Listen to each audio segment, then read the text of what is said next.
இருக்க அசை சீரியல்ல அடுத்த வர எபிசோட்ல என்ன மாதிரியான ட்விஸ்ட் எல்லாம் இருக்க போகுதுங்கிறத இந்த வீடியோல பார்க்கலாம். இப்ப மீனா முத்து ரெண்டு பேரும் பாத்தீங்கன்னா செல்வத்தை எப்படியாவது ஜாமீன்ல இருந்து வெளியே எடுக்கணுன்றதுக்காக இப்ப நம்ம மனோஜுக்கும் ரோகிணிக்கும் விவாகரத்து வாங்குறதுக்காக விஜய் வச்சிருக்க வக்கீல் கிட்ட நேரா போறாங்க. அங்க போய் பார்த்தா அந்த வக்கீல் பாத்தீங்கன்னா பயங்கரமா அவங்க ஹஸ்பண்ட்க்கு சாப்பாடெல்லாம் ஊட்டி விட்டுட்டு பயங்கரமா ரொமான்ஸ் எல்லாமே பண்ணிக்கிட்டு இருக்காங்க. இதை பார்த்தா உடனே பயங்கரமா சந்தோஷப்படுறாங்க முத்து மீனா. உடனே மீனா முத்துக்கிட்ட சொல்றாங்க, எனக்கு எப்படிப்பட்ட பதவியில இருந்தாலும் அவங்களுடைய புருஷனுக்காக பாத்தீங்கன்னா எந்த அளவுக்கு அவங்க அப்படியெல்லாம் செய்யறாங்க, இதெல்லாம் நினைக்கும் போது எனக்கு அவ்வளோ சந்தோஷமா இருக்குங்கன்னு சொல்லிட்டு எல்லாம் பேசிட்டு இருக்காங்க. ஆமா மீனா, நீ சொல்றதும் கரெக்டு தான் சொல்லிட்டு எல்லாம் பேசிக்கிட்டு இருக்காங்க. சொல்லுங்க என்ன விஷயம் சொல்லிட்டு கேட்டுட்டு இருக்காங்க. அது ஒன்றும் இல்லை மேடம், ஒரு முக்கியமான விஷயம் அதுதான் சொல்லிட்டு இருக்காங்க. என்ன விஷயம் சொல்லி கேட்குறாங்க. உடனே நடந்த இன்சிடென்ட் எல்லாமே சொல்லிட்டு இருக்காங்க. என்ன இன்சிடென்ட் பார்த்தீங்கன்னா நம்மளுடைய செல்வம் அந்த இடத்துல என்னென்ன பண்ணாங்களோ அது எல்லா விஷயத்தையுமே சொல்றாங்க. இதை கேட்ட உடனே வக்கீல் சொல்றாங்க, செல்வம் தெரிஞ்ச எதுவும் பண்ணல தானே? ஆமா, தெரிஞ்ச எதுவும் அவங்க பண்ணல. அவன் ஆக்சிடென்ட் பண்ணாலுமே அங்கே தான் இருந்தாங்க. அப்படியா? அப்படின்னா ஜாமீன் எல்லாம் சீக்கிரம் கிடைச்சிடும். இதை நினைச்செல்லாம் நீங்க வருத்தம் எல்லாம் படாதீங்க, கண்டிப்பா ஜாமீன் கிடைச்சிடும்னு சொல்றாங்க. இதை கேட்டதும் சரிங்க மேடம், நாங்க கிளம்புறோம்னு சொல்லிட்டு அங்கிருந்து முத்து மீனா கிளம்பி போயிடுறாங்க. இப்ப பாத்தீங்கன்னா அருணோட வீட்டுல செல்வமோட ஒய்ஃபு அதே மாதிரி செல்வத்தோட ஃப்ரெண்டான அவங்களும் கூட வராங்க. அவங்க ரெண்டு பேரும் இங்க பாருங்க சார், என்னுடைய புருஷன் இந்த வீட்டுல இருக்கிறதுனாலதான் அரை வயது கஞ்சியாவது நாங்க குடிக்கிறோம், அப்படியும் இல்லைன்னா நாங்க என்ன பண்ணுவோம்னு சொல்லிட்டெல்லாம் ஃபீல் பண்ணி பேசிட்டு இருக்காங்க. என் அம்மாவை கொண்டுட்டு இப்படியெல்லாம் நீங்க பேசிட்டு இருந்தா அதை நான் கேட்டுக்கிட்டு ஒன்றும் இருக்கணும்னு எனக்கு எந்த அவசியமும் கிடையாது, ஒழுங்கு மரியாதை வெளியே போயிடுங்கன்னு சொல்லிட்டெல்லாம் இருக்காங்க. சார் நான் சொல்றத கேளுங்க, தயவு செஞ்சு நான் சொல்றத கேளுங்கன்னு சொன்னா கூட அதை எதுவுமே கேட்க முடியாதுன்னு சொல்லிட்டு அருண் ரொம்பவே கோவப்படுறாங்க. கொலை பண்றவன் பண்ணிட்டு இப்ப இப்படி எல்லாம் பேசிட்டு இருக்கீங்களே நல்லா சொல்லி ரொம்பவே கோவப்பட்டு பேசிட்டு இருக்காங்க. இதை கேட்டதுமே இங்க பாருங்க, இதுக்கு மேல நீங்க இங்க நின்று பேசிட்டு இருந்தா நான் பேச மாட்டேன், என் கை தான் பேசும். அவனுக்கு சரியான தண்டனை வாங்கி கொடுக்கலனா என் பேரு அருண் கிடையாதுன்னு மிரட்டிட்டு போறாங்க.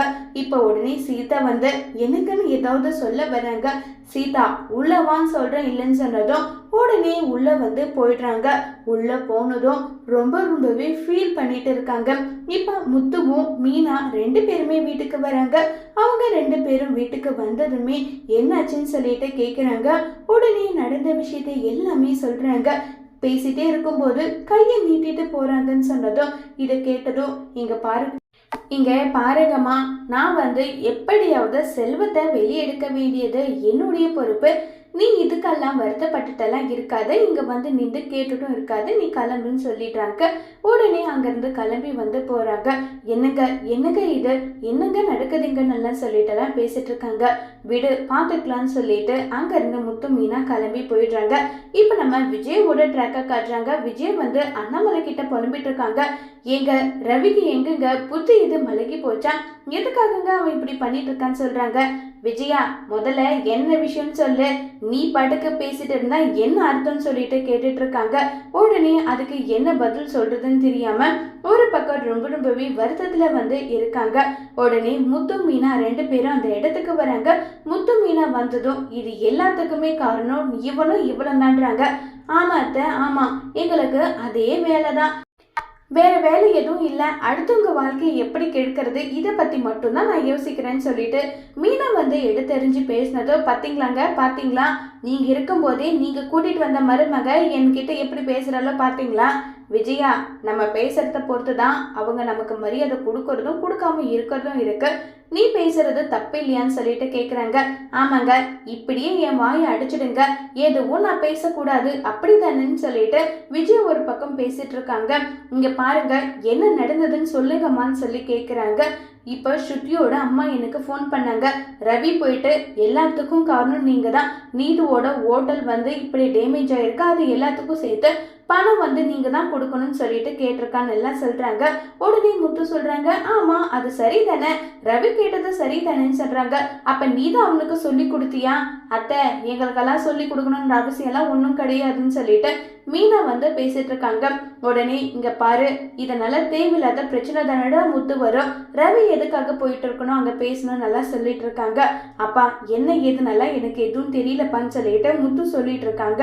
இன்னொரு பக்கம் விஜயா வந்து ஒருத்தனோட வாழ்க்கை ரொம்பவே கேவலமா போயிட்டு இருக்கு, அவன் வாழ்க்கை என்ன ஆகுன்னு தெரியல, இன்னொருத்தனோட வாழ்க்கை இப்படி கேள்விக்குறியா இருக்கு, ஆனா இதுங்க மட்டும் சந்தோஷமா இருக்குங்கன்னு சொல்லிட்டு எல்லாம் பேசிட்டு இருக்காங்க. ஏன் இவங்களும் அடிச்சிட்டு சாகணும்னு நினைக்கிறியான்னு சொல்லிட்டு அண்ணாமலை ஒரு பக்கம் கோபப்பட்டு வந்து பேசிட்டு இருக்காங்க. இன்னொரு பக்கம் வந்து பாத்தீங்கன்னா நம்ம முத்து வந்து அங்கிருந்து கிளம்பி போயிடுறாங்க. இப்ப நம்ம மனோஜ் வந்து அங்க உட்காந்து ஒர்க் பண்ணிட்டு இருக்காங்க லேப்டாப்ல ஒர்க் பண்ணும்போது கரெக்டா அந்த நேரம் பார்த்து ரோகிணி வந்து ஃபோன் பண்ணுறாங்க.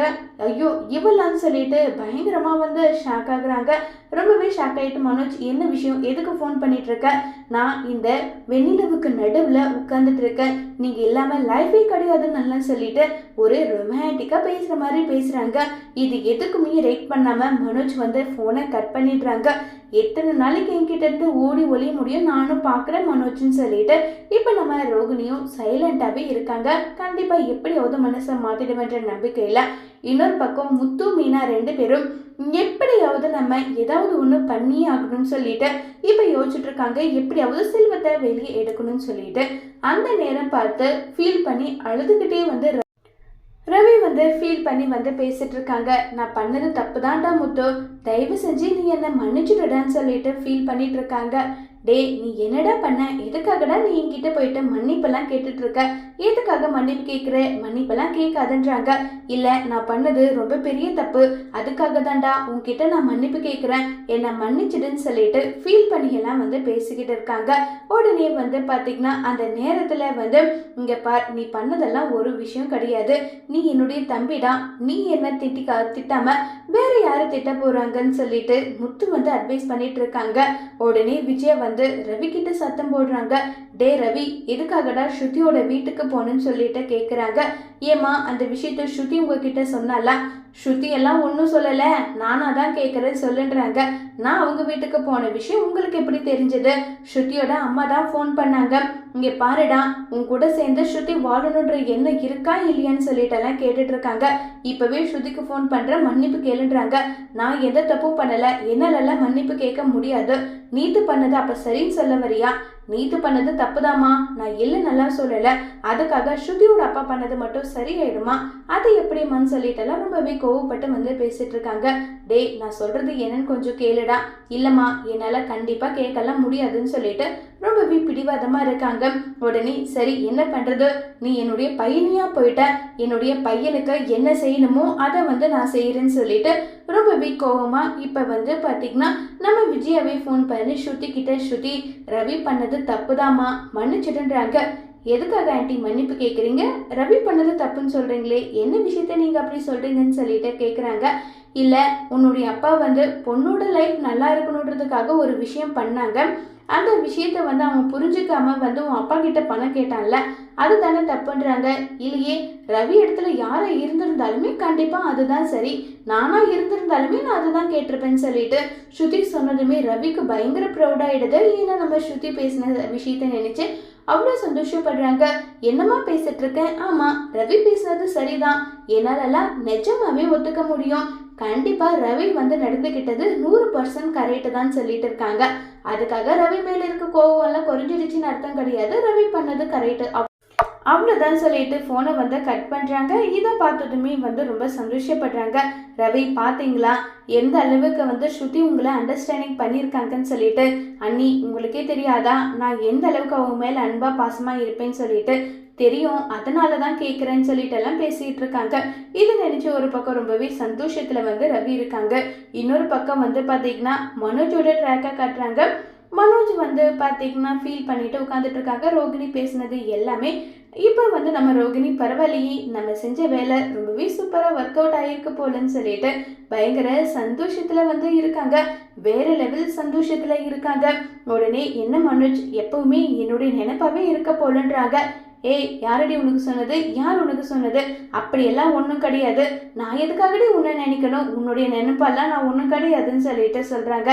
இதை கேட்டதும் என்ன மனோஜ், ஏன் மனோஜ் இப்படி போய் சொல்கிற, உன்னுடைய முகத்தை பார்த்தாவே தெரியலையா, நீ எந்த அளவுக்கு என்கிட்ட போய் பேசுறேன்னு சொல்லிட்டெல்லாம் கிண்டல் பண்ணி பேசிட்டு இருக்காங்க. போதும் வாயை மூடுடி, என்ன நினைச்சிட்டு இருக்க, உன்னதான் மனோஜ் நினைச்சிட்டு இருக்கேன்னு சொல்லிட்டு ரோகிணி ஒரு பக்கம் பேச மனோஜ் மாறி மாறி பேசிட்டு இருக்க. கரெக்டா அந்த இடத்துக்கு விஜயா வந்துடுறாங்க. ஏய் போதும் நிறுத்தடி, என்ன நினைச்சிட்டு இப்படி பேசிட்டு இருக்க, ஒழுங்கு மரியாதையா என் பையனை விட்டு விலகிரு, இதுல பிசினஸ் பார்ட்னரா தான் நீங்க இருக்கணும், என் பையன்கிட்ட கொஞ்சம் குழவி பேசுறதுக்கெல்லாம் நீ ஆள் கிடையாதுன்னு சொல்லிட்டு ரொம்பவே கோவப்பட்டு வந்து பேசிட்டு இருக்காங்க. இதை கேட்டதும் அத்தை என்ன நீங்க இப்படி பேசுறீங்க, உங்களுக்கு கூடி சீக்கிரம் கொள்ளு பேரனோ பேத்தியும் பெற்று கொடுக்க போறேன், என்ன பார்த்து இப்படி பேசுறீங்களேன்றாங்க. அது கனவுல கூட நடக்காதடி, நான் நடக்கவும் விட மாட்டேன்னு சொல்லிட்டு விஜயா ரொம்பவே கோவப்பட்டு வந்து பேசிட்டு இருக்காங்க. இதை பார்த்த உடனே வந்து பயங்கரமா வந்து கோவப்படுறாங்க நம்ம ரோகிணி. வந்து என்னையும் என் புருஷனையும் பிரிக்கணும்னு நினைக்கிறீங்கல்ல, உங்க பையனை உங்ககிட்ட இருந்து பிரிச்சு காட்டுறேன், இது நடக்குதா இல்லையான்னு மட்டும் பாருங்கன்னு சொல்லிட்டு ரொம்பவே சவால் விடுறாங்க. ஓ எனக்கே சவால் விடுறியா, என் பையனை என்கிட்ட இருந்து பிரிக்கிறியா, பார்க்கலாண்டி பார்க்கலாம், உன் ஒட்டும் வேணாம் உறவும் வேணான்னு சொல்லி என் பையன் வந்துட்டான், அதே மாதிரி அவனுக்கு பணக்கார பொண்ணை பார்த்து கல்யாணம் பண்ணி அவங்க 2 பேரும் சந்தோஷமா வாழ்றத பார்த்து நீ அணுவணுவா கொஞ்சம் கொஞ்சமா சாகுவ, இது நடக்குதா இல்லையான்னு பாருன்னு சொல்லிட்டு விஜயா சவால் விடுறாங்க.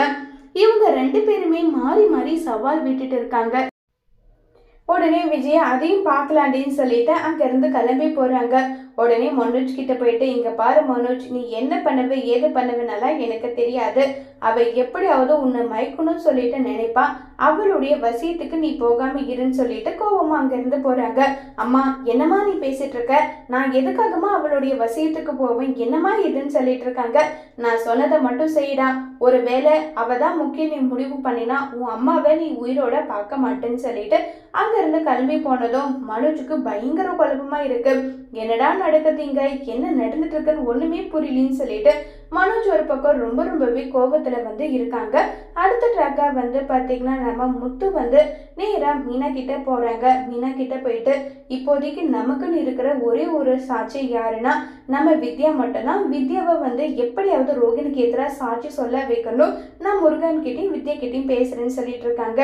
ஏங்க ஒருவேளை நமக்கு முன்னாடி போயிட்டு ரோகிணி பேசிட்டா என்னங்க பண்றதுன்னு சொல்லிட்டு இப்ப மீனா கேக்குறாங்க. அதுவும் நடக்கும் தான், ஆனா வித்யா ஸ்ட்ராங்கா இருந்தா ரோகிணி என்ன பேசினாலுமே கண்டிப்பா வேலை நடக்காது, அதனால கண்டிப்பா நமக்கு வந்து ஒரு பாசிட்டிவ் வந்து வரும்னு சொல்லிட்டு இருக்காங்க. இப்ப வந்து நம்ம வித்யாவையும் முருகனையும் மீட் பண்றதுக்காக ஒரு இடத்துக்கு வர சொல்றாங்க. அந்த இடத்துல வித்யாவும் வந்துடுறாங்க. வித்யா உங்களுக்கு தெரிஞ்ச எவ்வளவோ விஷயம் கெட்ட விஷயம் நீங்க பண்ணிருக்கீங்க, அது எல்லாத்துக்கும் சேர்த்து ஒரு பிராயச்சித்தமா நீங்க ஒரு நல்ல விஷயம் பண்ணணும். ரோகிணி என்னெல்லாம் போய் சொன்னா என்னெல்லாம் பித்தலாட்டம் பண்ணாலோ அது எல்லா விஷயமே நீங்க கோர்ட்ல வந்து சொல்லணும், அப்படி சொன்னாதான் ரோகிணிக்கும் மனோஜுக்கும் வந்து விவாகரத்து கிடைக்கும்னு சொல்றாங்க. உடனே வித்யா யோசிக்கிறாங்க. முருகன் நீங்க என்னக்கா இப்படி எல்லாம் நீங்க கேட்டுட்டு இருக்கீங்க, அவளை எங்க வர சொன்னாலும் அவளை கூட்டிட்டு வந்து ஒப்படைக்க வேண்டியது என்னுடைய பொறுப்பு, நீங்க எதை பத்தியும் கவலைப்படாம இருங்க நல்லா சொல்லிட்டு இருக்காங்க. இதை கேட்டதும் மீனாவும் வித்யாவும் மாறி மாறி சைலண்டாவே இருக்காங்க. இப்ப நம்ம வித்யா வந்து யோசிச்சுட்டே இருக்காங்க. என்ன பண்றது ஒண்ணுமே புரியலையேன்னு சொல்லிட்டு ஒரு பக்கம் இருக்காங்க. என்ன வித்யா எனக்காக கூட நீ போயிட்டு சாட்சி சொல்ல மாட்டேன்னு சொல்றாங்க. இல்லைங்க ரோகிணி மனோஜ் கூட வாழணும் தான் இவ்வளோ பெரிய உண்மையை மறைச்சான், இப்ப அவளுக்கு எதிராக வந்து சாட்சி சொல்லணும்னு நினைக்கும் போது கஷ்டமா இருக்கு, அப்படின்னா நீ என்னை மறந்துடு வித்யா, இதுக்கு மேல உன்கிட்ட எதுவும் என்னால சொல்ல முடியாதுன்னு சொல்லிட்டு ரொம்பவே வருத்தமா அங்க சொல்றாங்க. எனக்கு உங்களை விட ரோகிணி முக்கியம் கிடையாது, நான் கண்டிப்பா வந்து சாட்சி சொல்றேன்னு சொல்லிட்டு வித்யா சொல்றாங்க. இதை கேட்டதுமே ரொம்பவே சந்தோஷப்படுறாங்க நம்ம முத்து மீனா. வித்யா பேச்ச மாத்த மாட்டீங்கல்ல, இல்லைங்க கண்டிப்பா நான் பேச்ச மாத்த மாட்டேன், நான் வந்து அவளுக்கு எதிரா சாட்சி சொல்ல தயாரா இருக்கேன்னு சொல்லிட்டு சொன்னதும் இதை கேட்டதுமே ரொம்பவே சந்தோஷப்பட்டுட்டு அங்க இருந்து கிளம்பி வந்து போயிடுறாங்க. இது எல்லாமே தூரத்துல இருந்து வந்து பாத்தீங்கன்னா மகேஸ்வரி கேட்டுட்டு இருக்காங்க. அவங்களும் வந்து நேரா என்ன வித்யா என்ன பண்ணிட்டு இருக்க, ரோகிணி நம்மளுடைய ஃப்ரெண்டடி, அவளுக்கு இப்படி ஒரு நம்பிக்கை துரோகம் பண்ணலான்னு சொல்லிட்டு நீ முடிவு எடுத்திருக்கே, இது சரியான்றாங்க. ஆமாண்டி என்னுடைய வாழ்க்கையை காப்பாத்திக்கிறதுக்காக நான் இப்படி ஒரு முடிவு எடுத்திருக்கேன், இது சரியா தப்பானால எனக்கு பேச தெரியல, என் லைஃபுக்காக நான் வந்து இந்த ஒரு முடிவு எடுத்திருக்கேன், இந்த முடிவு எனக்கு சரின்னு தான் தோணுதுன்னு சொல்லிட்டு வித்யா வந்து அங்கேருந்து போயிடுறாங்க. ஐயோ, இந்த விஷயத்தை எப்படியாவது நம்ம ரோகிணி கிட்ட சொல்லணுமே, என்ன பண்ணுறது ஒன்றுமே புரியலையேன்னு சொல்லிட்டு மகேஸ்வரி ஒரு பக்கம் ரொம்பவே குழம்பி போய் இருக்காங்க. இன்னொரு பக்கம் வந்து பார்த்திங்கன்னா நம்ம ரோகிணி மனோஜ் எப்படி மயக்கி இந்த விஷயத்துல இருந்து விவாகரத்து வேண்டான்ற விஷயத்த சொல்ல வைக்கலான்னு சொல்லிட்டு யோசிச்சுட்டு இருக்காங்க. இப்போ மகேஸ்வரி போயிட்டு ஒருவேளை வித்யா பண்ணுற விஷயத்த வந்து ரோகிணி கிட்ட சொன்னால் ரோகிணி அதுக்கான ஸ்டெப்பாக என்ன எடுக்க போகிறாங்க, இதனால வித்யாவுக்கு என்ன மாதிரியான பிரச்சனை வரப்போகுது, இந்த பிரச்சனையும் மீறி வித்யா போயிட்டு ரோகிணிக்கு எதிராக சாட்சி சொல்லுவாங்களா இல்லையா, நம்ம ரோகிணிக்கு மனோஜுக்கு விவாகரத்து கிடைக்குமா இல்லையாங்கிறத வரப்போகிற எபிசோடில் வெயிட் பண்ணி பார்க்கலாம். தேங்க்யூ.